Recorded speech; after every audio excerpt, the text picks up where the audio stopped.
El año 2023 fue realmente un año desafiante en múltiples frentes.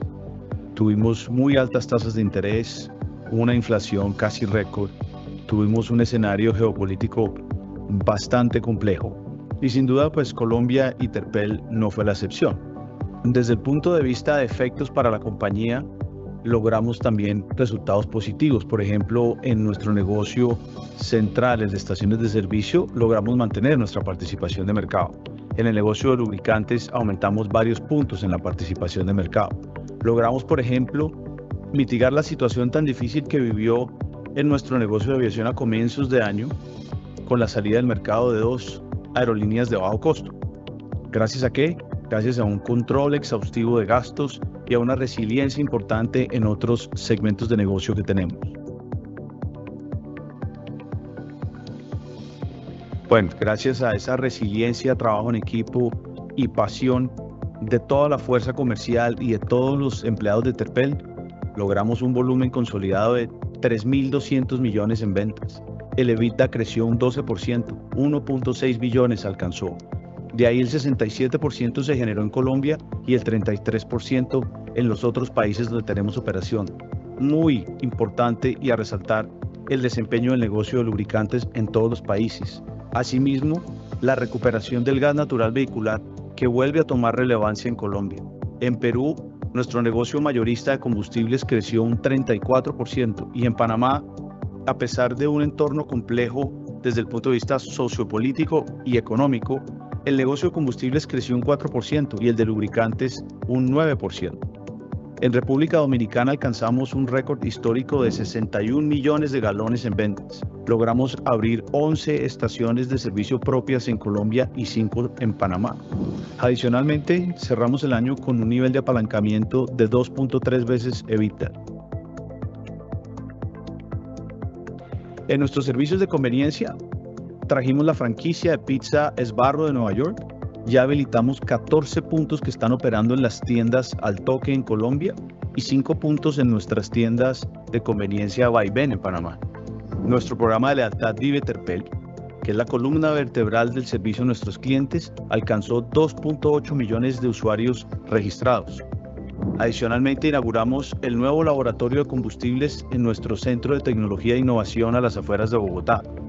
También realizamos una nueva emisión de bonos en la Bolsa de Valores de Colombia por más de 410.000 millones de pesos. Y por último, incrementamos nuestra capacidad de almacenamiento en cerca de 116.000 barriles en el país. Seguimos liderando la electromovilidad del país con nuestra marca Terpel Voltex. El año pasado abrimos 9 puntos de carga rápida, terminamos con 25 puntos. Inauguramos 3 hubs de carga para vehículos pesados eléctricos y cerramos con 4 hubs. En Panamá terminamos con 7 puntos de carga y en Ecuador con 3. También cerramos negocios de generación fotovoltaica en Colombia por más de 10 megavatios peak y en Panamá vamos adelantando la construcción de nuestro primer parque solar con cerca de 5.6 megavatios. A través de nuestra Fundación Terpel construimos 4 aulas interactivas, una en Mitubo, en Inírida, en Leticia y en Guaviare. Esto para fortalecer la educación de los niños y jóvenes y contribuir al cierre de las brechas digitales. También hicimos el lanzamiento oficial de nuestra Fundación Terpel en Panamá, la cual ya cuenta con presencia en 4 de las 10 provincias del país. Durante ese año, la Fundación benefició a más de 250.000 personas, 242 instituciones educativas en el país y 3.000 niños y niñas en Panamá. Nuestro programa Restaurando Sueños sigue brindando segundas oportunidades a excombatientes, pospenados y víctimas del conflicto armado a través de alternativas de generación de ingresos, espacios de proveeduría y fortalecimiento de emprendimientos y proyectos productivos, entre otras acciones. El total de la inversión social de la compañía durante el año pasado fue de 10.600 millones de pesos en la región. Estos resultados reflejan la pasión y la dedicación, así como el esfuerzo colectivo de todo el equipo Terpel. Así que gracias, equipo, por hacer esto posible. Gracias también a nuestra junta directiva, a los accionistas e inversionistas por su confianza y respaldo permanente, a nuestros aliados por su trabajo y compromiso, a los proveedores por su desempeño y cumplimiento y obviamente a nuestros clientes por elegirnos para acompañarlos por tierra, mar y aire.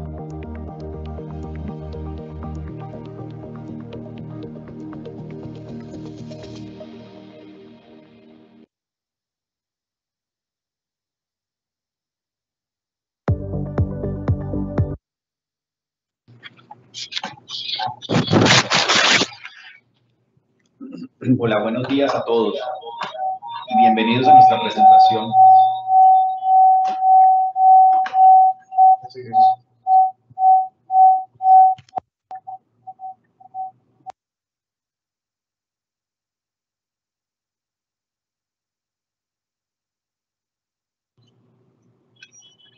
Hola y buenos días a todos.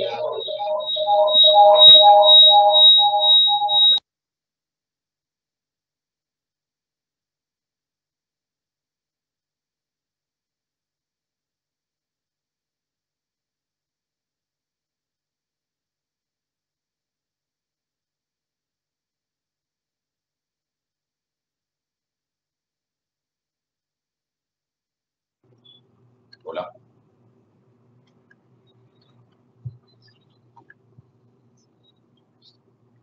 Hola y buenos días a todos. Bienvenidos a nuestra presentación de resultados del cuarto trimestre de 2023. Hoy estaremos con ustedes Daniel Perea, vicepresidente de Asuntos Corporativos y Legales, Carolina Perro, gerente de Planeación Financiera e Investor Relations, y yo, Alonso Botero, vicepresidente de Finanzas Corporativas. Bueno, como nos comentó Oscar en el video, este año 2003 definitivamente fue un año muy retador para los países de la región por su entorno de alta incertidumbre económica e inestabilidad social. Sin embargo, se puede decir que obtuvimos unos buenos resultados, y sobre todo en el segundo semestre del año. Puntualmente, además, en el cuarto trimestre del 2023, los resultados se vieron afectados por factores exógenos como la contracción del mercado que tuvimos, que se acentuó aquí particularmente en Colombia, las alteraciones del orden público en Panamá y los eventos de inseguridad que azotaron al Ecuador fuertemente, en especial en las zonas donde somos más fuertes, que es la zona del Guayas y la zona cercana a Guayaquil. Entonces, esto y además un decalaje negativo que tuvimos en este trimestre. Sin embargo, se destacan los resultados históricos en el segmento de lubricantes y la continua expansión que hemos tenido en el negocio de servicios de conveniencia. Adicional a los temas mencionados en el video, existen otros hechos relevantes en el periodo que vale la pena mencionar.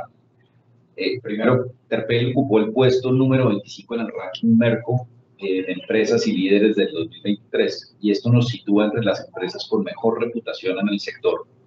Y adicionalmente, nuestro presidente Oscar Bravo fue reconocido por segundo año consecutivo como el líder con mejor reputación del segmento de distribución de hidrocarburos.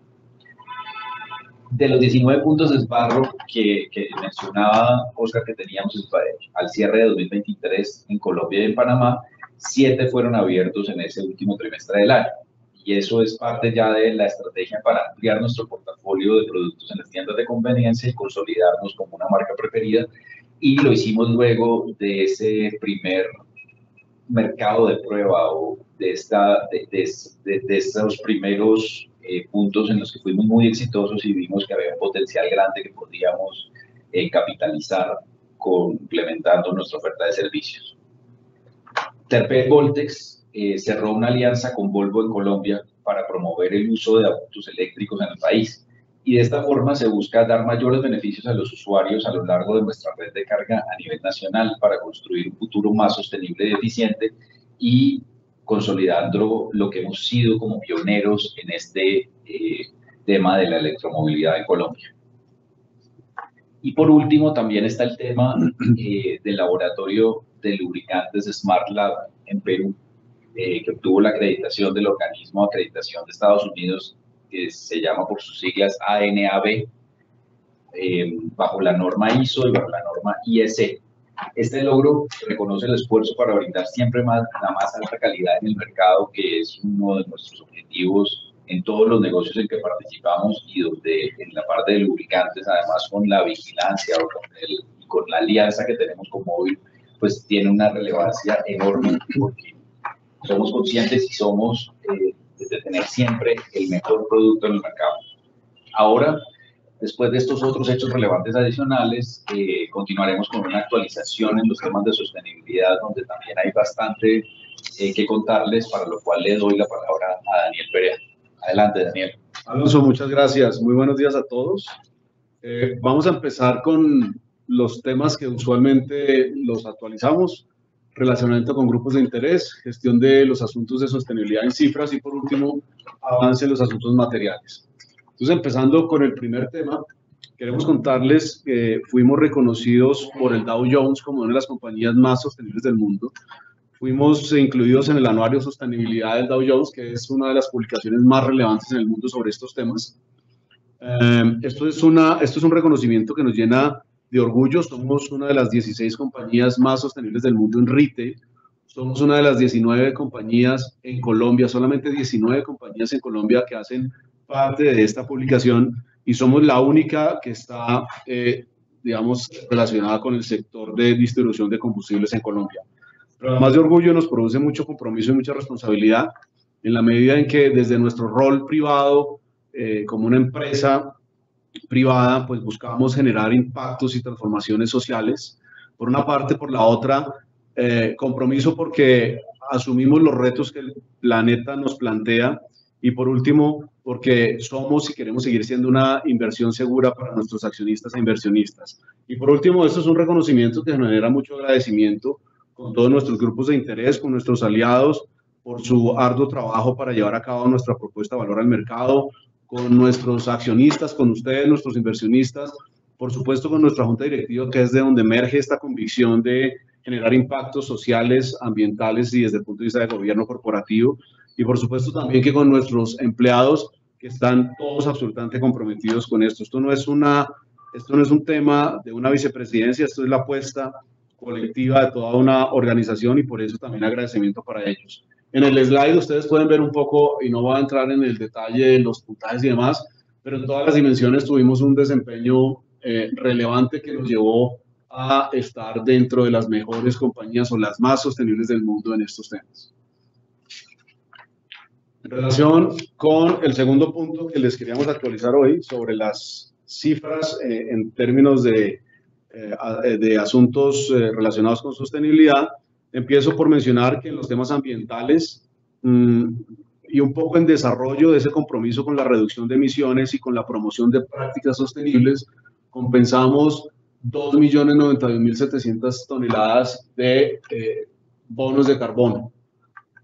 Por una parte. Por la otra, llevamos a cabo una inversión ambiental de 18.000 millones de pesos, que representa un aumento del 41% respecto al año anterior, y transformamos en sillas, en camillas y en demás utensilios que se usan en los puntos de venta de lubricantes alrededor de 26.2 toneladas de envases de lubricantes. Esto implica un aumento del 64% respecto de lo que hicimos el año pasado. En términos sociales, donamos un equivalente a más de 4.000 platos de comida en relación con gestión de residuos alimenticios, y llevamos a cabo una inversión de más de 10.000 millones de pesos en los países en los que tenemos presencia, por una parte, y por la otra, en las apuestas que llevamos a cabo en la Fundación Terpel. En temas relacionados con equidad, con diversidad y con inclusión, 34% del equipo en Terpel son mujeres, y esto es un poco, digamos, el objetivo que tenemos de identificar oportunidades para crear espacios de igualdad. Y de este porcentaje, el 32% lo ocupan mujeres en cargos relacionados con ciencia, tecnología, ingeniería y matemáticas. En el segundo punto que les queríamos comentar hoy en relación con los asuntos materiales, queremos contarles que hicimos un análisis de doble materialidad. Nosotros siempre veníamos reportándoles a ustedes los asuntos materiales desde la perspectiva de materialidad de impacto, es decir, los efectos que genera la organización en el entorno. Lo que hicimos lo que quisimos hacer fue evolucionar en esa mirada desde el punto de vista de materialidad, y como les digo, hicimos ese análisis de doble materialidad, ya no solamente teniendo en cuenta la mirada de los impactos de la empresa al entorno, sino desde el entorno hacia la empresa.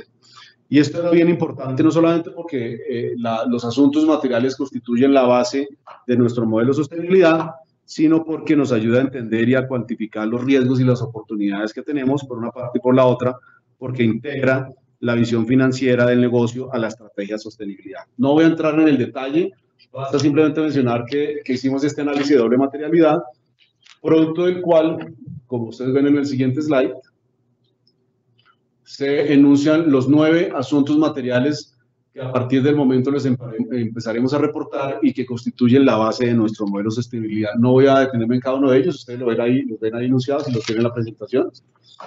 Producto de este análisis, pues, y la consecuencia lógica del mismo es que el modelo de nuestra gestión se modifique, porque pues al introducirse nuevos asuntos materiales, pues, tenemos que hacer unas actualizaciones en este modelo. Voy a entrar muy rápidamente en lo que constituye el modelo de sostenibilidad de Terpel. Parte del centro de nuestras decisiones, que son las personas. Las personas son el centro de nuestra estrategia, que se impulsa, modelo que se impulsa por nuestro propósito, que es impulsar y movilizar a las personas, las empresas y al país con la mejor energía.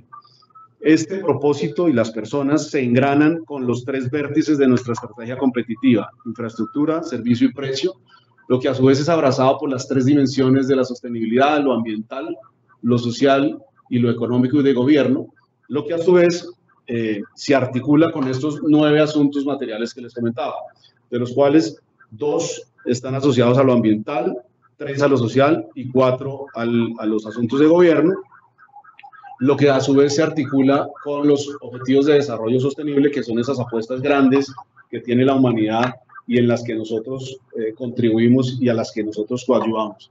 Y todo este modelo se irradia en un concepto que para nosotros es fundamental y que ustedes han oído decir, de aliado país, que es una autodeclaración de nuestro rol en la sociedad y de cómo nosotros entendemos el negocio impactando desde el punto de vista ambiental y social.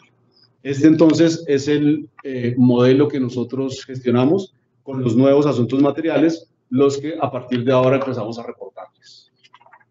Y empiezo entonces por el primero: cambio climático y transición energética. Aquí quiero contarles que, digamos que dentro del objetivo que tenemos nosotros de apoyar la transición energética del país, llevamos a cabo un proyecto de instalación de un parque fotovoltaico en el centro comercial Unicentro en Neiva, que genera unos efectos importantes. Fueron 354 paneles fotovoltaicos de alta eficiencia instalados, que a su vez genera una reducción en 101 toneladas de CO2. El siguiente asunto material que les queremos contar tiene que ver con relacionamiento y desarrollo de las comunidades. A propósito de Fundación Terpel, quiero contarles que este año la Fundación cumple 20 años de existencia. Llevamos 20 años procurando y apostándole a la mejora de la calidad de la educación en Colombia a través del mejoramiento de competencias básicas en matemáticas, en lenguaje y liderazgo. En desarrollo de ese propósito hemos impactado alrededor de 3 millones de personas y 3.000 instituciones educativas en 31 departamentos del país. En línea con lo que hicimos en este periodo, queremos contarles que llevamos uno de los programas que tiene la Fundación, de los 5 en total que tiene, el más importante, creo yo, el más relevante en términos de pertinencia y de los efectos que genera, que se llama Escuelas que Aprenden. Lo llevamos a Yopal, Casanare, y lo llevamos también a Mocoa y Villagarzón en Putumayo. En Yopal, este programa va a beneficiar a 8.000 estudiantes y a 259 docentes de primaria en 11 instituciones educativas, ahí como ustedes lo pueden ver en la lámina, y en Putumayo impactaremos a 7.000 estudiantes en 2 municipios, a 414 docentes en 9 instituciones educativas. En relación con relacionamiento y desarrollo con comunidades, aquí algunas cifras que son relacionadas con la inversión social que hicimos durante el periodo. Donamos más de 500 millones de pesos a la Patrulla Área Civil colombiana. La Patrulla Civil tiene un programa que nosotros apoyamos hace bastantes años, que básicamente lo que busca es llevar servicios de asistencia en salud a población en condición de vulnerabilidad, que de otra manera no podrían tener acceso a sus servicios. Terpel ha logrado apoyar este programa y hemos beneficiado a más de 7.000 personas dentro del mismo. Hemos invertido recursos relacionados con fortalecimiento de la calidad educativa en 5.700 millones de pesos. Hemos apoyado a organizaciones sociales y comunidades cercanas a nuestros centros de operación en alrededor de 300 millones de pesos y hemos hecho inversiones en estos asuntos arriba de 7.000 millones de pesos. En términos proveedores, en portafolios y operaciones de calidad, llevamos a cabo una alianza con Porsche en Colombia para que nuestros lubricantes móvil durante los próximos 3 años sean los que abastezcan a sus vehículos desde esta perspectiva. Obviamente, el haber sido elegidos por esta marca pues nos llena de orgullo y nos pone, digamos, en un escalafón desde el punto de vista de reputación, de calidad, de excelencia, no solamente en productos sino en servicio, pues que nos llena de orgullo también. Esta es una alianza que promueve el fortalecimiento postventa con los más estándares de calidad, como ustedes lo ven en el slide, y que con esto cerramos lo que hicimos durante el periodo en este asunto material de portafolio y operaciones de calidad.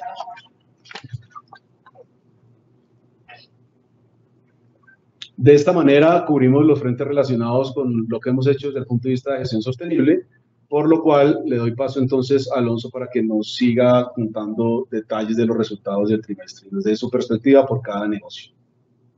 Gracias, Daniel.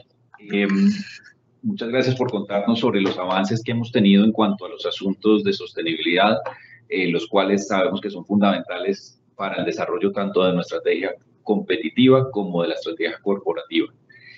Entonces, sí, pasemos a revisar un poco la evolución de nuestras líneas de negocio y vamos a arrancar con este cuadro que normalmente les mostramos, que es un poco cuál es nuestro footprint, cuál es nuestra huella, dónde estamos, lo cual pues creemos y estamos convencidos que es una de las fortalezas de Terpel, puesto que esa diversificación de portafolio, tanto en materia de negocios como en materia de geografías, es la que nos permite tener una estabilidad frente a entornos volátiles e inciertos.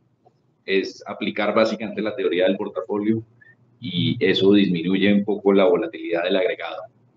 A su vez, otra fortaleza de Terpel es su liderazgo en la región, el cual se sigue avanzando gracias a una oferta diversificada del portafolio de servicios, que además de las estaciones de servicio, incluye las tiendas de conveniencia, las electrolineras, la venta de combustible de aviación, así como servicios de abastecimiento into-plane a los aviones en los aeropuertos y de venta y suministro de lubricantes, entre otros negocios y entre otras fuentes de ingresos. A diciembre del 2023, esta red de Terpel en la región incluía 2.425 estaciones de servicio que ofrecen combustibles líquidos, GNB y GLP, incluyendo 38 puntos de recarga de energía Voltex, dentro de la cual hay 4 puntos en espacios públicos y 4 puntos de carga industriales. También se tienen 586 puntos de servicios de conveniencia, que incluyen, además de las tiendas, los kioscos y los ciclos, que son nuestra marca de autolavado, montallantas y los 19 puntos de franquicia de desbarro que nos contaba Oscar. Así, nos consolidamos en Colombia no solo como la red de estaciones más grande del país, sino también como una de las más grandes en tiendas de conveniencia. En este sentido, durante el cuarto trimestre ingresaron 6 nuevas tiendas y 11 estaciones de servicio a nivel regional. Ya neteando las desvinculaciones, o sea, son 17 puntos nuevos a la red en el total. A su vez, se destaca la apertura de 6 nuevos puntos de Voltex en Colombia como estrategia para consolidar esa red de carga nacional que tenemos y que estamos desarrollando. Pasamos a ver la participación de mercado. Y pues sabemos, en Colombia somos la empresa líder en las distintas líneas de negocio y también en Ecuador lo somos en lubricantes. Este último, de todas maneras, la participación se ve pequeña, pero somos los líderes, pues es un mercado muy atomizado y con una fuerte rivalidad. Sin embargo, Móvil, al igual que en Colombia, se mantuvo como la marca número 1 de lubricantes allí. Y en las otras geografías y negocios, actualmente nos mantenemos bien sea como el segundo o el tercer jugador más relevante, con participaciones de mercado además superiores al 10 o incluso al 20%, como lo vemos en la gráfica, como es el caso de Perú, donde ese 36% de lubricantes pues es muy fuerte, nos hace un jugador muy fuerte en un mercado grande, también similar, o sea, de un tamaño muy relevante. Se destaca que a pesar de la coyuntura actual, logramos mantener nuestra participación e incluso ganar puntos en el negocio de lubricantes. donde Perú, Ecuador y Colombia, y además también Panamá, solo que en Panamá no tenemos la marca móvil, tuvieron estos tres primeros, Perú, Ecuador y Colombia, unos crecimientos del 4, del 3 y del 2% respectivamente.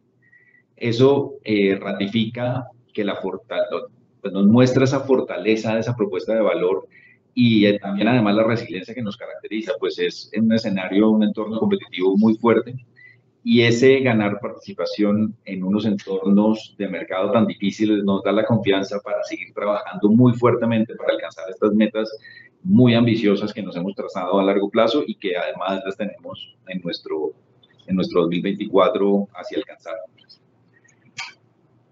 Por otro lado, es importante mencionar el caso de Panamá, donde el Estado terminó el contrato para la explotación de la principal mina del país, donde se explotaba cobre a cielo abierto, y el cual era uno de nuestros principales clientes, lo cual impactó nuestra participación en el sector industrial de ese país y nos afectó los resultados del último trimestre.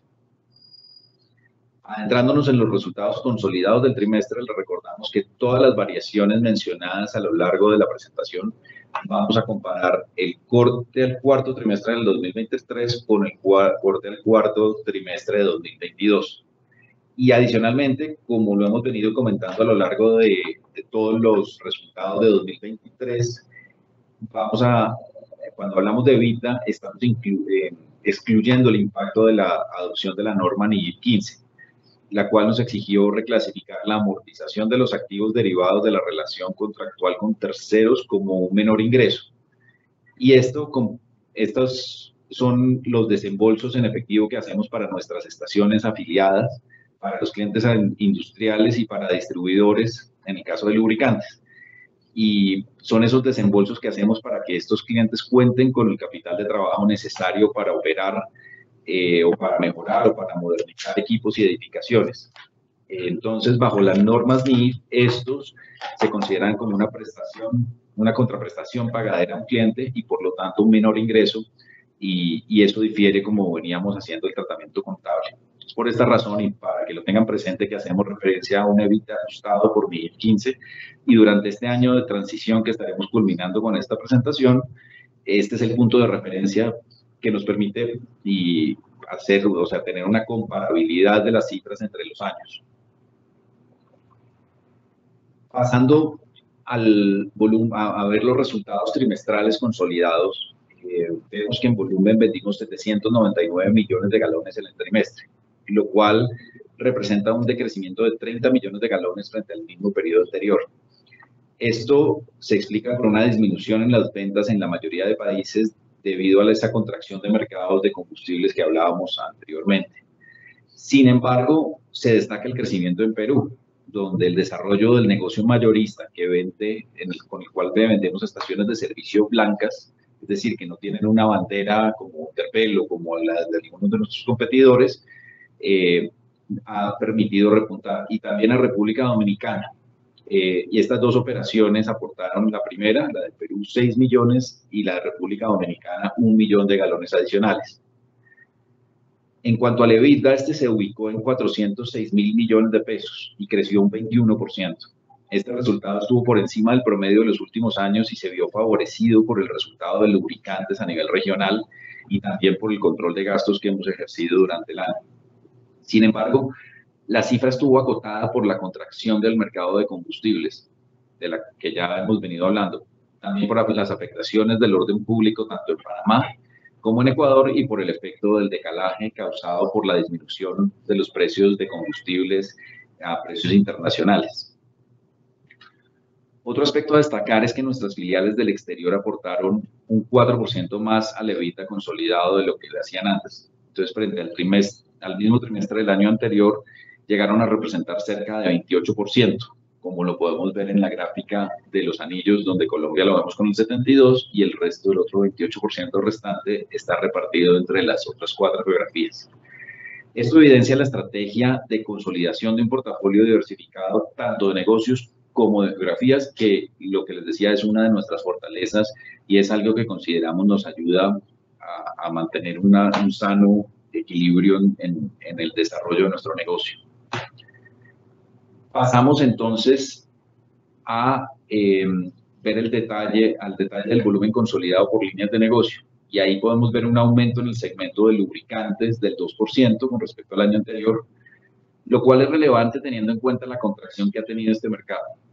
A su vez, observamos también una disminución de los segmentos de estaciones de servicio de industria del 4%, con las estaciones de servicio disminuyendo su volumen en 13 millones de galones, mientras que la industria disminuyó 15 millones. Por su lado, aviación y marinos decreció en un 2% contra el año anterior. Como les comentábamos, estos decrecimientos se deben a la desaceleración de la demanda y a las difíciles condiciones del mercado en algunos países, de las cuales Carolina nos va a hablar un poco más adelante. Pese a este panorama de disminución en el volumen, cabe resaltar el crecimiento de las ventas consolidadas de servicios de conveniencia, las cuales aumentaron un 1%, alcanzando los 92.000 millones de pesos. Adicional al dinamismo creado por la alianza con Sbarro, particularmente en las tiendas de ciudad, se logró aumentar el ticket promedio y sobre todo el volumen de transacciones en las tiendas, indicadores clave en el negocio de retail. Cabe anotar que ese aumento del negocio de servicios de conveniencia está muy impactado por la revaluación del peso en las otras geografías que nos impactan al mirarlo consolidado, pero cuando vemos Colombia, el crecimiento estuvo por encima del 20%. Por su parte, a nivel de la utilidad bruta, podemos observar que tuvimos un crecimiento del 6%, llegando a los 793.000 millones de pesos en el trimestre. Se destaca aquí el aporte de lubricantes, donde se lograron mejores márgenes asociados a la disminución de costos de la materia prima, luego de nosotros haber hecho un crecimiento en los precios en la medida en que nos subían los costos, y entonces volvimos a tener unos márgenes o incluso superiores a los que teníamos antes de 2020. Este segmento de lubricantes logró aportar cerca del 28% de la utilidad bruta, con apenas el 2% del volumen de ventas. Pasando a los resultados acumulados, no me voy a detener en este slide porque ya Oscar nos contó la mayor parte de los resultados. Solamente a nivel acumulado, si bien se presenta una contracción del volumen del -12, el EBITDA acumulado presenta un crecimiento del 12%. Entonces, pues eso me parece relevante para contarles. Estos resultados son relevantes teniendo en cuenta la contracción en los mercados de combustibles y de lubricantes. Comencemos con el negocio entonces de estaciones de servicio, que representa el 62% de la utilidad bruta consolidada. El volumen disminuyó un 2%, impactado por la desaceleración del mercado que se acentuó en el último trimestre del año. En Colombia, esta contracción del mercado de combustibles en estaciones de servicio es producto de la desaceleración económica y del aumento de los precios de combustible en el país, que también ha favorecido un incremento del contrabando en zonas fronterizas, donde nuevamente se invirtió la posición relativa de precios versus nuestros vecinos, favoreciendo ya no el contrabando hacia afuera, sino el contrabando hacia adentro, e impactando los volúmenes que nosotros vendemos. Sin embargo, la maduración de proyectos de nuevas estaciones de servicio que ingresaron en el último año tuvieron un impacto favorable. Y esto, junto con el aporte de programas de fidelización como Vive Terpel, el cual sigue madurándose y alcanzó los 2.8 millones de usuarios, como veíamos. Aquí, pues vale la pena resaltar nuevamente el ingreso de las 16 nuevas estaciones de servicio propias y afiliadas en el último trimestre del año, que nos permitió ampliar la red propia en lugares estratégicos en ciudades y carreteras, y que nos da un impulso para el 2024, además, donde vamos a capitalizar todo el año de estas nuevas estaciones. Por su parte, países como Ecuador y Panamá se vieron afectados principalmente por eventos sociales que alteraron ese orden público en ambos países. Si bien Ecuador presentó un aumento en el volumen,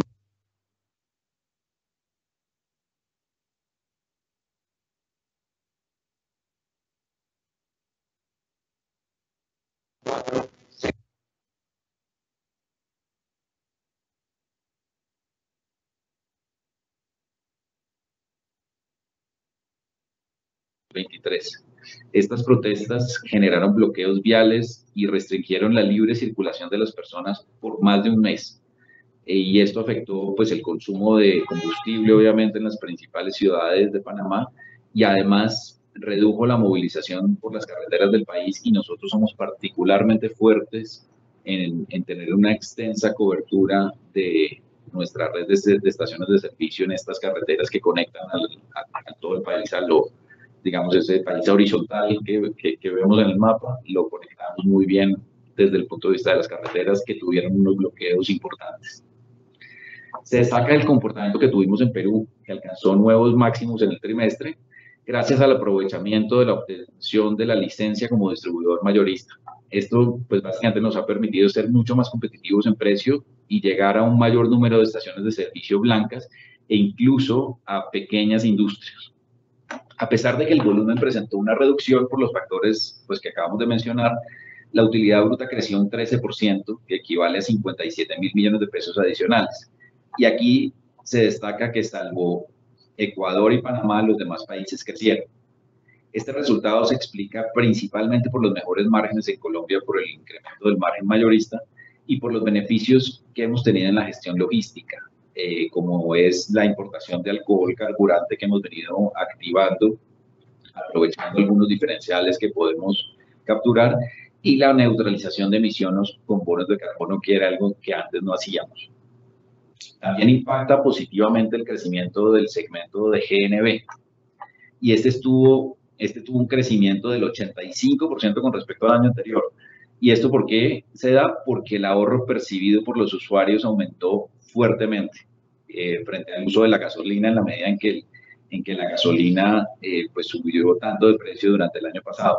Entonces, ese diferencial de precio entre la gasolina y el GNB llegó a unos máximos históricos que le permiten a los usuarios de GNB tener un 50% de ahorro. Esto, el año pasado estábamos por debajo del 30%, entonces el incentivo no era tan grande.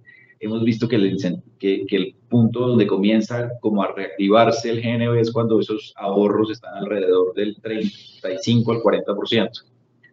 Entonces, pues esto ha incrementado nuevamente el número de conversiones a GNB, y por lo tanto también la demanda con la cual nos beneficia por ser un segmento en el cual tenemos un liderazgo dentro de Colombia.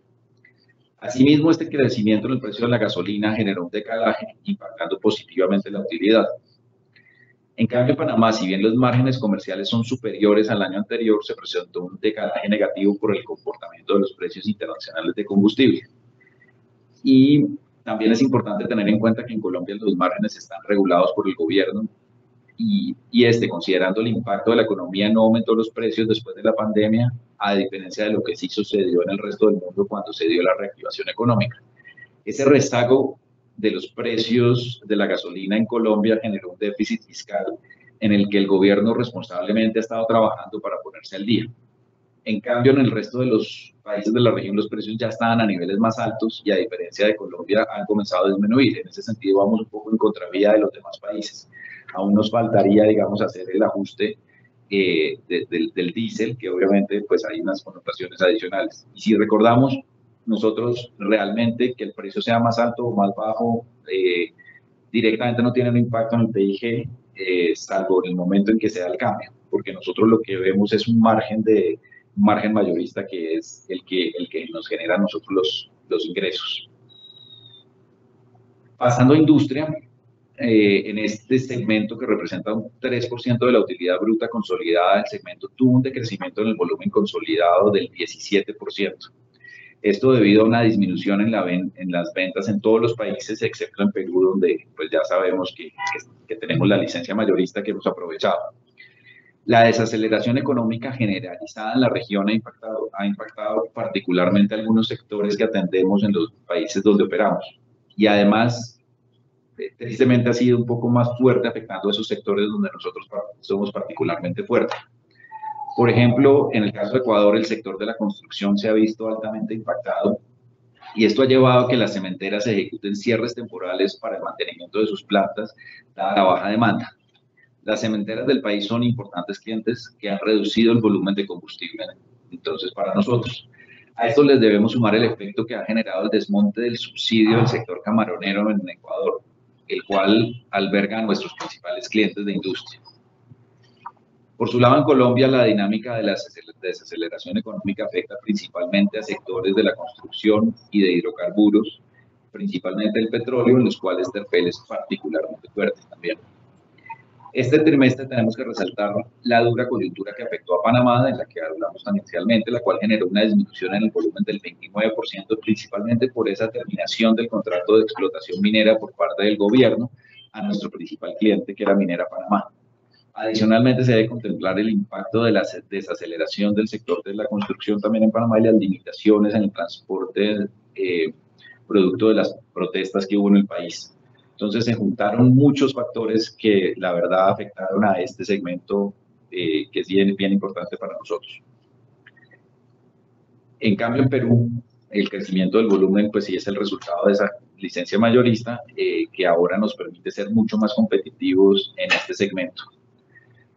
Ahora bien, a nivel de utilidad bruta vemos un decrecimiento consolidado del 21% debido a la disminución de las ventas y al impacto del decalaje en Panamá. Entonces, pues este segmento fue uno de los que se golpeó en este trimestre al final. En lubricantes, aquí tuvimos un leve aumento en el volumen, pero se logró aumentar la utilidad bruta en un 55%, llegando a 222.000 millones de pesos. Este aumento en la utilidad permitió que el segmento contribuyera con casi el 30%, con el 28% de la utilidad bruta consolidada de los negocios. En cuanto al volumen, como ya les hemos comentado, el mercado de lubricantes es un mercado muy competitivo y dado los incrementos en precios que se dieron durante los últimos casi 3 años, se ha presentado una proliferación de marcas de menor especificación y de menor precio en el mercado, que han generado una altísima rivalidad afectando los precios y los márgenes. A pesar de esta situación, con nuestra propuesta de valor hemos logrado crecer en los distintos mercados y ganar participación, consolidándonos como los líderes que hablábamos en Colombia, en Ecuador y los segundos en Perú, pero con un producto con un precio alto.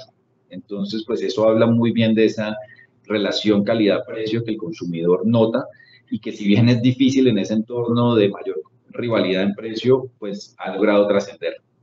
Es importante destacar que luego de un comienzo de año difícil, el crecimiento en Ecuador se aceleró al 25% en el trimestre, una vez logramos regularizar los altos niveles de inventarios que traíamos en los distribuidores desde el 2022. Entonces comenzó como a despegar un poco Ecuador, que lo teníamos mucho más ralentizado.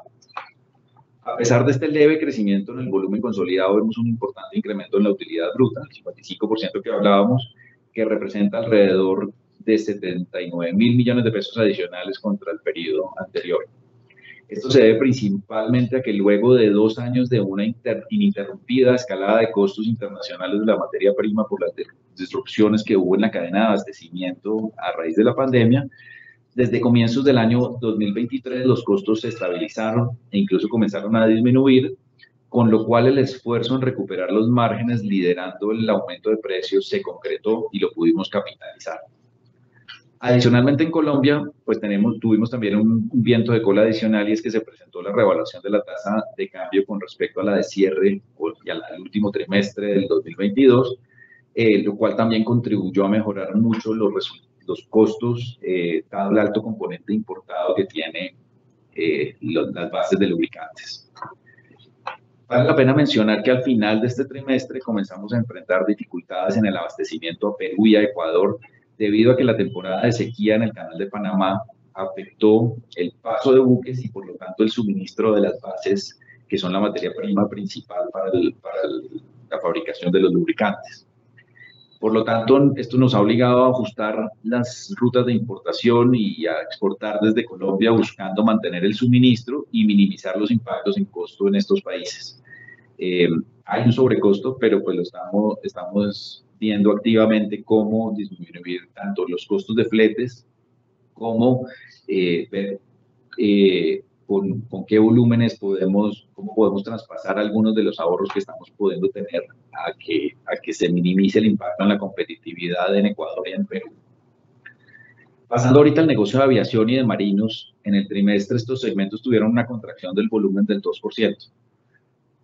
Como les hemos comentado anteriormente, la estrategia de rentabilización del negocio ha conllevado renuncias en volumen, lo cual, junto con la salida del mercado de aerolíneas con problemas financieros a comienzos del año, afectó el crecimiento del negocio.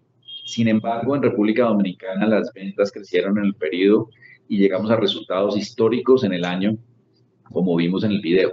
Por su parte, la utilidad bruta consolidada, adicional al impacto por el menor volumen, se vio impactada por el decalaje del combustible jet para la aviación, el cual tuvo un impacto de 59.000 millones debido a la disminución de los precios internacionales de los jets. Y finalmente, pero no menos importante, el negocio de servicios de conveniencia presentó resultados muy halagüeños, tanto a nivel de ventas como de utilidad bruta. En cuanto al nivel de ventas, se presentó un aumento del 1%, alcanzando los 92.000 millones de pesos que hablábamos, con un resultado particularmente positivo en Colombia, donde crecimos 56% en el trimestre como tal, el impacto que se tuvo, compensando el impacto que se tuvo en Panamá por el estallido social que paralizó al país. Por otro lado, la utilidad bruta aumentó en un 8%, alcanzando los 37.000 millones de pesos, lo que representa el 5% de la utilidad bruta de los negocios consolidados, un negocio que viene ganando peso dentro de esta estructura de costos. Los crecimientos obedecen principalmente al incremento en el número de transacciones de las tiendas existentes, así como al aumento de números de puntos de venta, particularmente en Colombia y en Panamá. Y adicionalmente está el impacto positivo de desbarro tanto en las ventas como en los márgenes brutos. Así, luego de este pasón por los principales negocios nuestros, le doy paso a Carolina Ferro, nuestra gerente de planeación financiera, quien nos hará un recorrido por los resultados financieros y profundizará en la información de las filiales. Adelante, Carolina. Gracias, Alonso. Muy buenos días para todos. Entrando en materia financiera, como pueden ver en la diapositiva, se presentó un EBITDA consolidado de 406.000 millones de pesos y una utilidad neta de 72.000 millones, creciendo 21% y 73% respectivamente. Estos resultados capturan un impacto considerable del decalaje. El decalaje en el trimestre ascendió a menos 59.000 millones de pesos y estuvo asociado, como ya lo mencionó Alonso, al comportamiento de los precios del jet que disminuyeron en el periodo.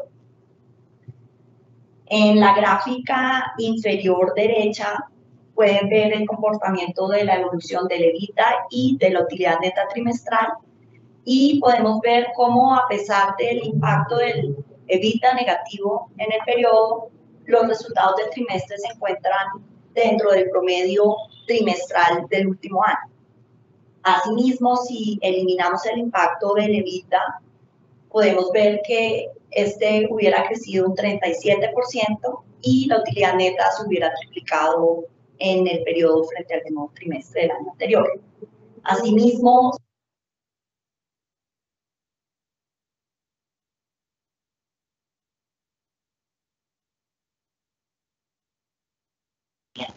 y de lo que hablaremos más adelante.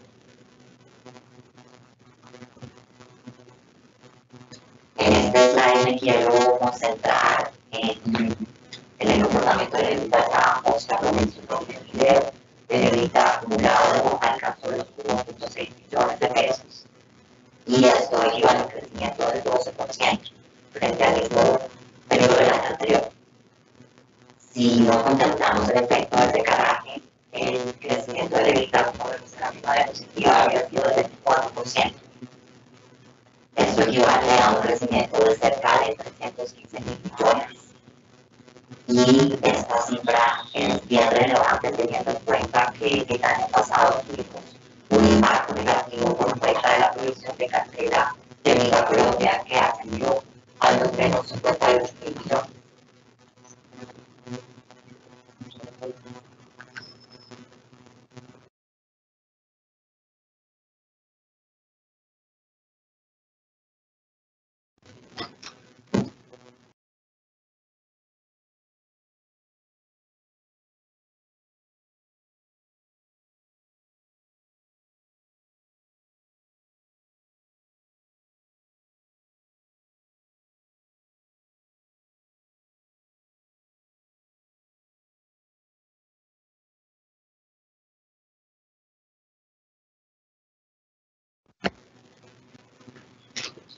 Bueno, nuevamente continúo viendo que tenemos un poco de problemas de audio.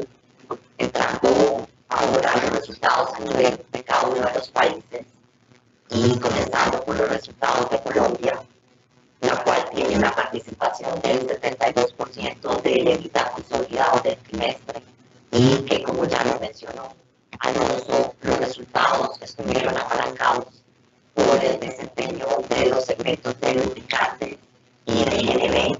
De esta forma, el EBITDA alcanzó los 291 mil millones de pesos en el trimestre y presentó un crecimiento del 28%. Vale la pena resaltar, y también ya lo Alonso, que los resultados del trimestre de lubricantes fueron sobresalientes y de esta forma en el año el EBITDA de lubricantes se triplicó. Asimismo, se destaca que por primera vez la línea de servicios de conveniencia alcanzó un resultado operacional positivo. Y esto se debe, como ya lo hemos venido mencionando, gracias a las eficiencias en la operación en las que hemos venido trabajando, la inclusión en nuevas líneas de producto, de las que también ya les hemos venido hablando, y esto ha dado como resultado una mejora en el mix de ventas y, por supuesto, también gracias a la expansión que hemos venido realizando en los últimos años.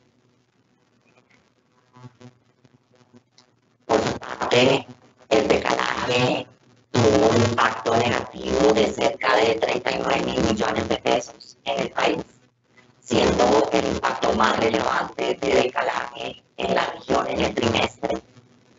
Y, como también ya hemos venido mencionando, estuvo asociado en su mayoría al comportamiento de los precios del combustible para aviación jet. Pasando ahora a la utilidad neta, como pueden ver en la gráfica inferior, del comportamiento de la utilidad neta frente al mismo trimestre del año anterior, y donde están cada uno de los conceptos que generaron variación frente a ese periodo, podemos ver que la principal palanca de valor provino del comportamiento de los márgenes de las diferentes líneas de negocio, pero principalmente las que ya les comentamos, lubricantes y gas. Y eliminando el efecto del decalaje,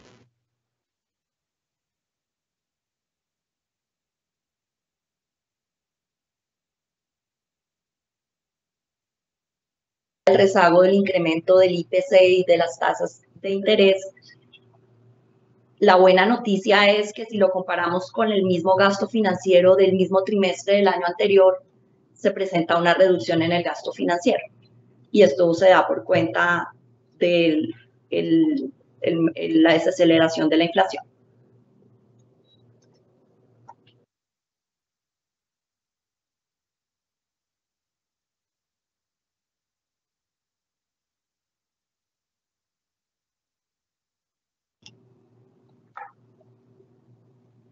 Perdón, vamos a parar un segundo, que aparentemente hay unos temas de mala conexión que nos están perjudicando el audio.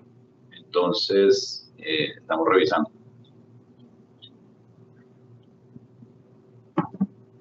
Por favor, si no nos oyen, déjenos saber también acá por las líneas de preguntas. Bueno, y de esta forma la utilidad neta de Colombia ascendió en el trimestre a 72 mil millones de pesos, que equivale a un crecimiento del 73%. Pasando entonces ahora a los resultados de Panamá, que recordemos, Panamá es el segundo país en relevancia para nuestra operación y que en el periodo participó con el 11% del EBITDA consolidado del trimestre. Como podemos ver en la diapositiva, este EBITDA presentó una contracción bien importante, como ya lo viene mencionando Alonso, del 26%, ascendiendo a los 45 mil millones de pesos. Y esto se debe a una combinación de factores. Por un lado, y como pueden ver en la gráfica de bridge de variaciones de la utilidad neta, si bien tenemos unos mejores márgenes comparados con el mismo trimestre del año anterior, que se debe a, como ya lo hemos comentado en otras ocasiones, a los mayores descuentos en la compra del combustible, tuvimos un decalaje negativo en el trimestre que ascendió a cerca de 16 mil millones de pesos, mientras que en el mismo trimestre del año anterior fue favorable, ocasionando una variación de menos 9 mil millones frente a este trimestre. De otro lado, y complementando lo que ya mencionó Alonso,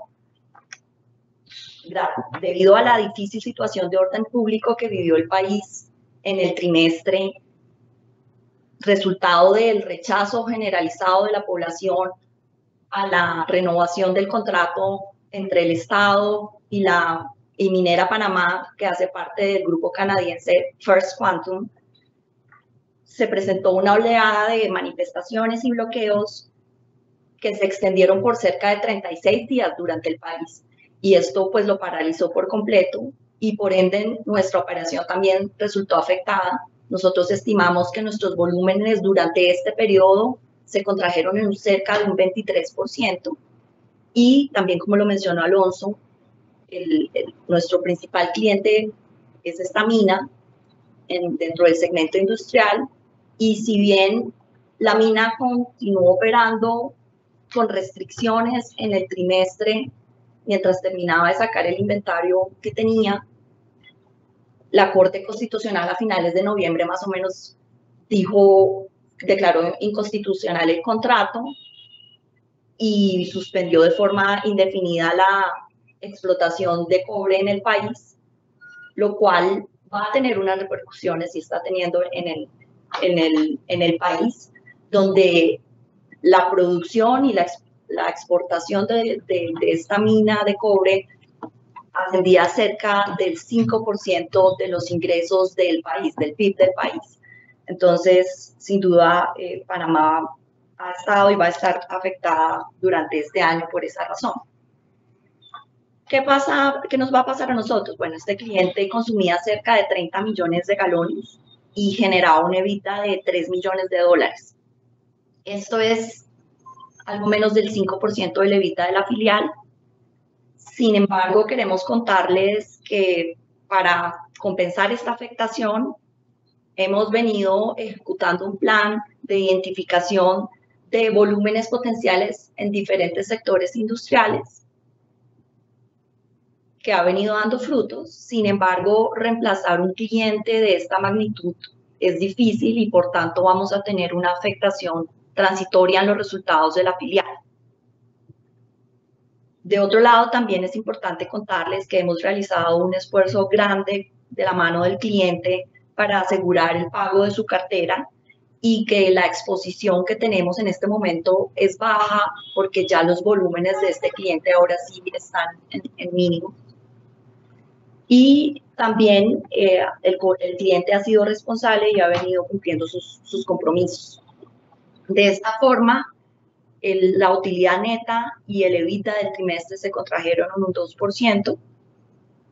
La utilidad neta alcanzó los menos 1.700 millones, y ahí corrijo, decreciendo un 121% en el periodo.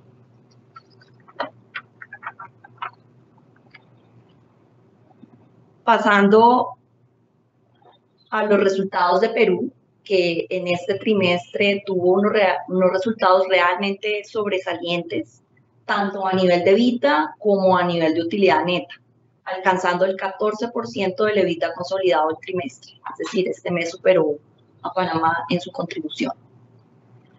Como podemos ver en la diapositiva, el EBITDA ascendió a los 56.000 millones y presentó un crecimiento del 91%, mientras que la utilidad neta, como podemos ver en la gráfica de utilidad neta trimestral, donde vemos los principales aportes de cada uno de los conceptos frente al mismo trimestre del año anterior.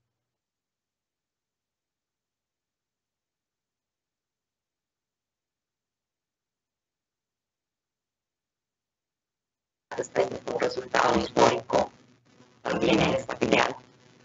Y una cosa bien importante para resaltar es que en el trimestre, en el mes de diciembre, a inicios, hicimos una abono a la deuda que tenía la filial. La filial tenía cerca de $20 millones de deuda. Comienzos de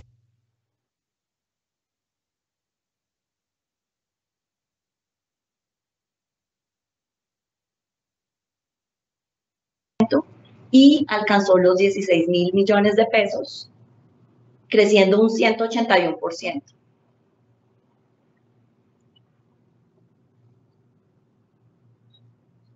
Entrando ahora en los resultados de Ecuador, cuyo aporte al EBITDA consolidado fue del 2%, y como pueden ver en la diapositiva, el EBITDA ascendió a 8.000 millones de pesos.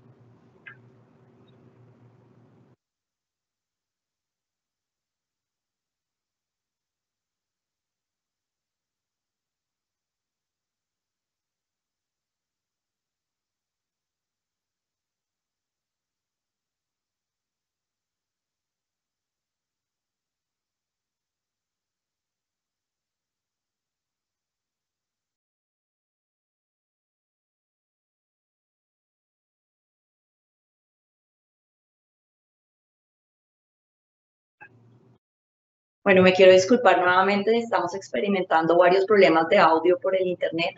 Espero que en este momento me puedan escuchar. Estábamos en los resultados de Ecuador. Voy a volver a comentar un poco. Básicamente, esta filial que representa cerca del 2% del EBITDA consolidado del trimestre presentó un decrecimiento en el EBITDA del 30%. Y el EBITDA ascendió a los 8.000 millones de pesos. Este decrecimiento a nivel del EBITDA se debe a la contracción del volumen que también ya comentó Alonso por la situación de orden público e inseguridad. También se ha contraído el mercado industrial y el mercado de combustibles. Sin embargo, aquí no quiero ser redundante, pero como ya lo mencionó Alonso, en el último trimestre tuvimos una mejora sustancial en las ventas de lubricantes que se han extendido a lo largo del 2024, de este primer trimestre. Y eso también se debe a los planes que hemos implementado de mejora en la filial, en la que nos hemos concentrado en cómo incrementamos la cobertura en los puntos de venta, cómo apoyamos a la red de nuestros distribuidores para mejorar su flujo de caja. También hemos entregado descuentos tácticos. Y, muy importante, hemos introducido líneas de producto mucho más competitivas para el mercado de Ecuador. Nos hemos concentrado en nuevos productos enfocados en el segmento de livianos y el segmento de motos, que es un segmento que está creciendo en la región en general. A nivel no operacional, y como pueden ver en la gráfica de Bridge, a pesar de los resultados operacionales en el periodo, tuvimos unos ingresos no operacionales, y estos se dan por cuenta de la reversión del gasto de regalías que nos paga el país por cuenta del uso de la marca Terpel. Esto lo hicimos con el fin de incrementar la liquidez de la filial y apoyarla en este momento en el que se encuentra en crecimiento.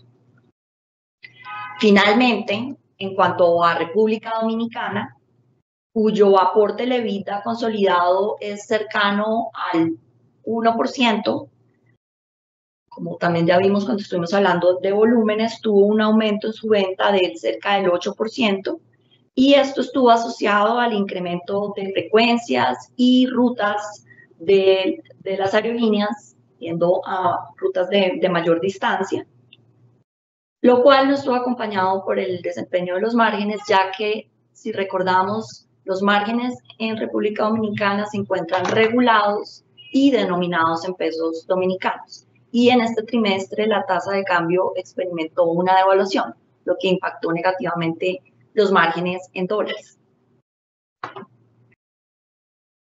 lo que generó una disminución en el EBITDA, y el EBITDA, como pueden ver en la diapositiva, ascendió a los 6.000 millones, decreciendo un 2%, y de igual forma la utilidad neta decreció un 2%. Le doy nuevamente paso a Alonso y me disculpo por los diferentes problemas que hemos experimentado en el sonido. Gracias, Carolina. Bueno, pasamos entonces a revisar algunos indicadores financieros. Comencemos por la parte del flujo de caja.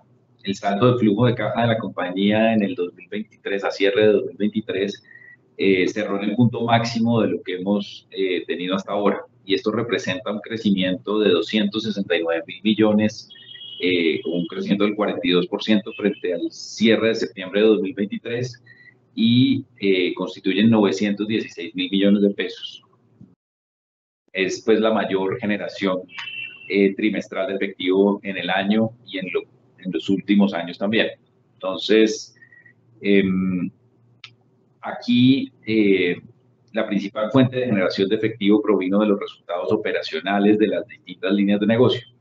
Y aquí volvemos, o sea, recapitulando un poco, vemos cómo el aporte de lubricantes ha sido fundamental para esa generación de caja. De esta forma, el EBITDA, que ascendió a 406.000 millones de pesos, excluyendo los arrendamientos NIF, fue la fuente más importante de caja. Pero también se destaca esa disminución de capital de trabajo por la disminución en el precio de los combustibles no regulados en los distintos países, donde pesa principalmente el combustible de aviación, asociado al comportamiento de los precios internacionales y también a los menores costos de lubricantes de los que ya hablamos, por ese menor costo de insumos y por la revaluación de la tasa de cambio en Colombia que también generó, digamos, ese incremento en márgenes. Adicionalmente, en el periodo recuperamos 139.000 millones que nos faltaban de la cuenta por cobrar a la DIAN, de IVAs a favor generados en las ventas de aviación en vuelos internacionales. Cabe resaltar, y como ya les hemos contado en otras presentaciones, que gracias a la estrategia implementada con la puesta en marcha de la filial Terpel Exportaciones a partir del primer trimestre de 2024, pudimos comenzar a cruzar esos saldos por pagar de IVA con los anticipos. Y esperamos que no se vuelva a presentar esa situación de acumulación de IVAs pagados en exceso a la DIAN y que se deben solicitar como devoluciones, lo cual muchas veces genera retrasos en capturar ese efectivo. Cuando no se alcanzan a cruzar con los IVAs por pagar. Entonces, pues la creación o ya la consolidación, llamémoslo así porque la compañía ya estaba creada, pero la consolidación de Terpel Exportaciones con casi el 100% del volumen de lo que vendemos como para vuelos internacionales, nos permite evitar tener esa caja atrapada y alivianar las presiones a la caja, al flujo de caja.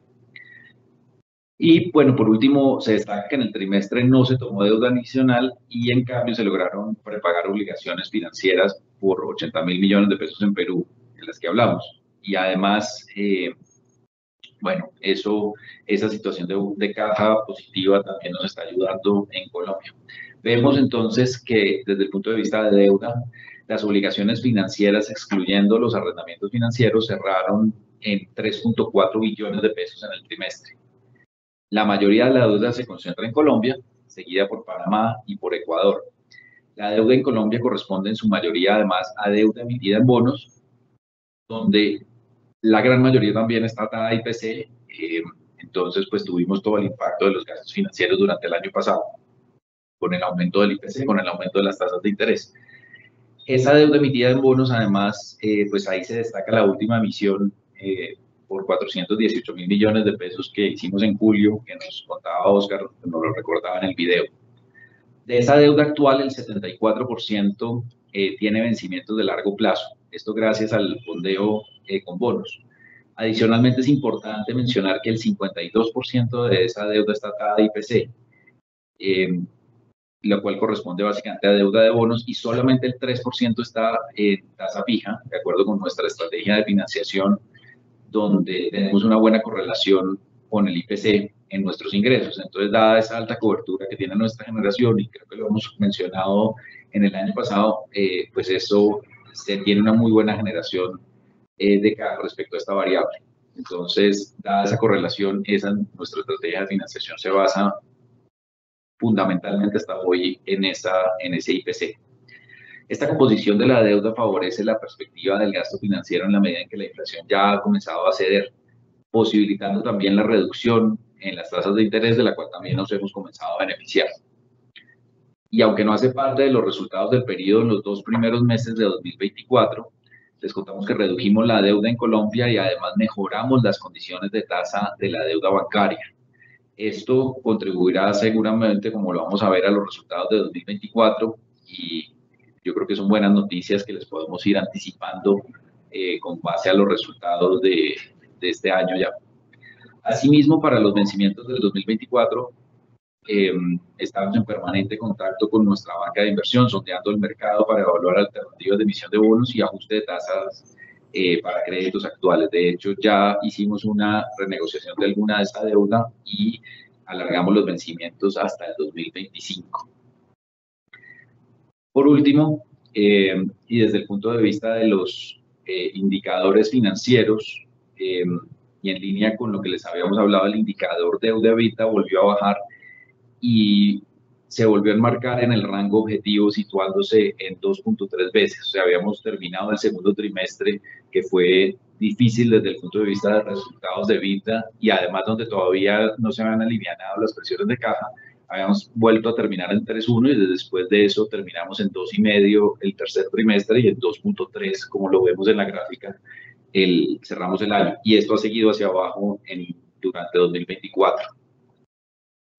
Por otro lado, se tiene una cobertura de EBITDA intereses de 3 veces, y aquí, si bien no es, o sea, luego del punto mínimo también en el segundo trimestre ha comenzado a subir, ha cambiado la tendencia, no hemos llegado a los niveles que teníamos antes de que comenzara esa subida tan fuerte de las tasas de interés, pero la tendencia ya comienza a mostrar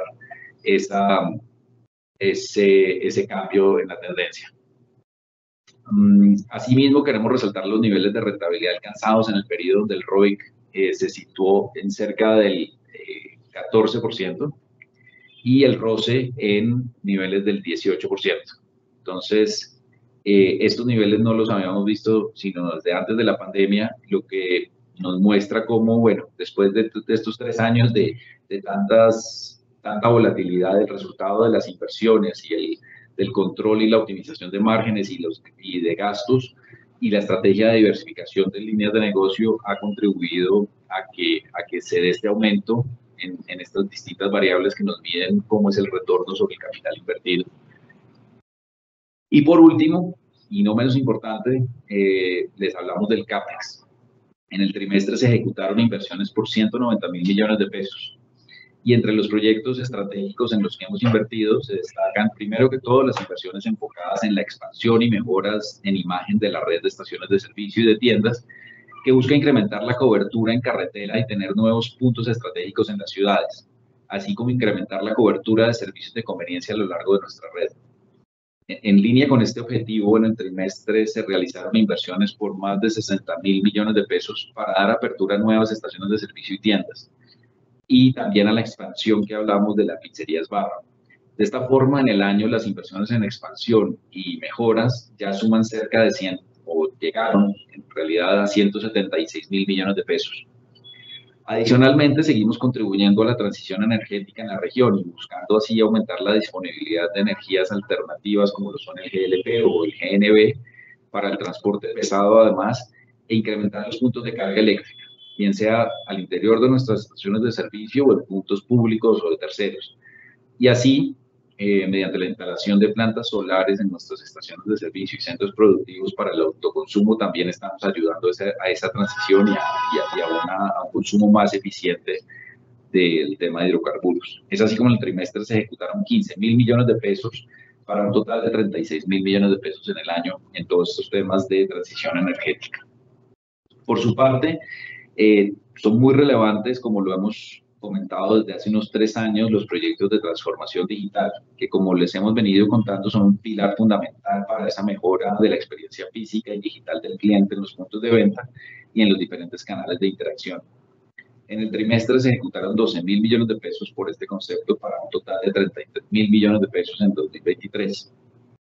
Y finalmente, más de la mitad de las inversiones del periodo se destinaron para dar mantenimiento a la red de estaciones de servicio y plantas. Esto es un rubro bastante recurrente que tenemos, tanto para mantener la capacidad en óptimas condiciones como para incrementar la capacidad de tanques y así cumplir con las obligaciones de abastecimiento estratégico que tenemos en Colombia, y los cambios recientes en la normatividad para estas plantas de abastecimiento y para los aeropuertos que exigen, en aras de una mayor seguridad, inversiones adicionales permanentes. Entonces, bueno, de esta forma, y luego de contarles los hechos más relevantes del trimestre, así como los resultados comerciales y financieros de cada una de nuestras operaciones, damos por terminada esta presentación y ya abrimos el espacio para responder algunas preguntas. Ya nos han llegado algunas pero de todas maneras pues queremos darles muchas gracias, les pedimos disculpas nuevamente por las dificultades que tuvimos en la señal, que tenemos entendido que ya se ha mejorado, pero tuvimos un par de veces, entonces disculpas por eso. De todas maneras queda la presentación colgada y bueno, vamos a mirar qué preguntas tenemos y a responderlas. Muchas gracias.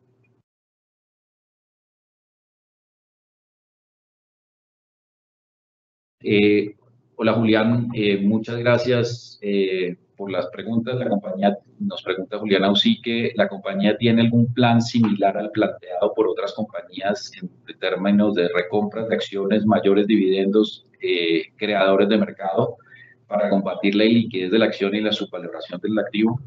Gracias Julián, de hecho venimos de hablar del tema. En la asamblea, obviamente, en la asamblea de accionistas que tuvimos esta mañana, esta fue también una inquietud que nos presentaron nuestros accionistas y la verdad no es un tema ajeno al que hayamos sido ajenos, es un tema que hemos dado las discusiones internamente y particularmente yo diría que en el tema de la recompra de acciones, ahí sí o sea, lo hemos puesto sobre el tapete, pero también reconocemos que no es el mejor, o sea, a pesar de que sea digamos que el precio esté barato y uno podría hacer un buen negocio allí, pues realmente en la visión nuestra de creación de valor de largo plazo, el mejor uso de lo que nos queda para invertir en CAPEX, que normalmente está alrededor del 50% del EBITDA proyectado, pues ya demanda un uso de capital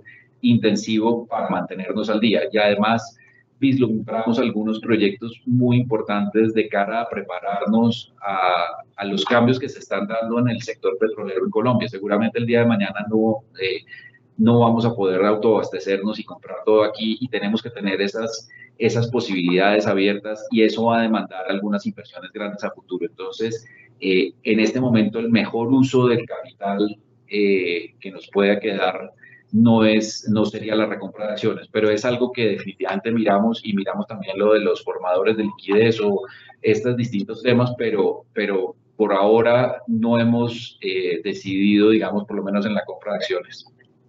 En cuanto a confirmarnos el dividend payout, básicamente es el 50% de la utilidad neta, digamos, nosotros, así como les hablamos ahorita del 50% del CAPEX, siendo del 50% del EBITDA siendo CAPEX, también tenemos otro indicador importante para nosotros, alrededor del 50%, o siempre el 50% de la utilidad neta generada es lo que pagamos en dividendos, y a menos pues que haya algún cambio específico, pero en general nos gusta ser muy estrictos con estos indicadores porque demuestra, o sea, con eso le mostramos una credibilidad al mercado de cómo es ese plan financiero nuestro de largo plazo. ¿Tiene una guía de CAPEX y de crecimiento de volúmenes de tendencia para 2024? Es otra pregunta. Nosotros normalmente no damos ningún tipo de guidance, no estamos acostumbrados a eso. De todas maneras, pues lo vemos, o sea, cuando hemos revisado el CAPEX a lo largo del tiempo, si bien el del 2023 fue un poco más bajito que el de 2024, estuvo en unos órdenes de magnitud de los 500, por encima de los 500.000 millones de pesos. Entonces, pues podríamos esperar algo en ese mismo nivel, y es precisamente esas demandas de capital de las que hablamos que no nos permiten tener ese capital disponible para un tema como una recompra de acciones. Los vencimientos que tenemos en 2024, ¿cómo tenemos planeado financiarlos? Parte de los vencimientos bancarios que teníamos a comienzos de año, hicimos una renegociación con nuestros bancos que, digamos, en la bajada de tasas que se ha visto, nos ayudaron y miramos esa refinanciación, ya quedó a un año y con unas mejores tasas de las que traíamos. Entonces, en cuanto a los vencimientos bancarios en Colombia, este año ya lo tenemos resuelto y nos queda Ecuador, que precisamente lo estamos refinanciando en este momento, haciendo esa sustitución de deuda, básicamente manteniendo los mismos niveles, y En Panamá, donde también hay un vencimiento hacia finales del año, también estamos comenzando a ver cómo hacemos y si hacemos toda y si necesitaríamos toda o no sustituir el 100% de la deuda. En este momento tenemos una cuenta por cobrar con el gobierno asociada a los subsidios que otorgaba el gobierno de Panamá al combustible. Eso es una cartera que sabemos que no se va a perder, pero en la cual a veces se demoran, o como en efecto se están demorando, y como se demoraron durante el año y medio que tuvieron esos subsidios puestos.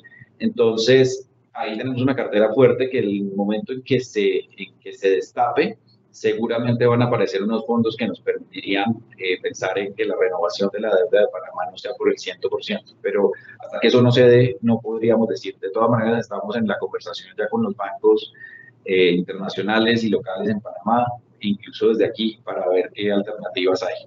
Entonces, eso es un poco la situación desde el punto de vista de renovación de deuda en los distintos países. De cuánto renegociamos de la deuda a mayor plazo. Aquí renegociamos los 810 mil millones de pesos que teníamos que se vencían entre julio y septiembre y básicamente quedaron a marzo del otro año. Javier David. Entonces, bueno, y no sé si hay más preguntas. Por lo pronto no hay ninguna otra pregunta. Bueno, muchas gracias a todos por su atención, por su interés. Sabemos que es el día antes de Semana Santa y que tuvimos estos problemas de audio. En todo caso, les damos muchas gracias por haberse mantenido aquí con nosotros. Un cordial saludo y nos vemos en 3 meses. Gracias.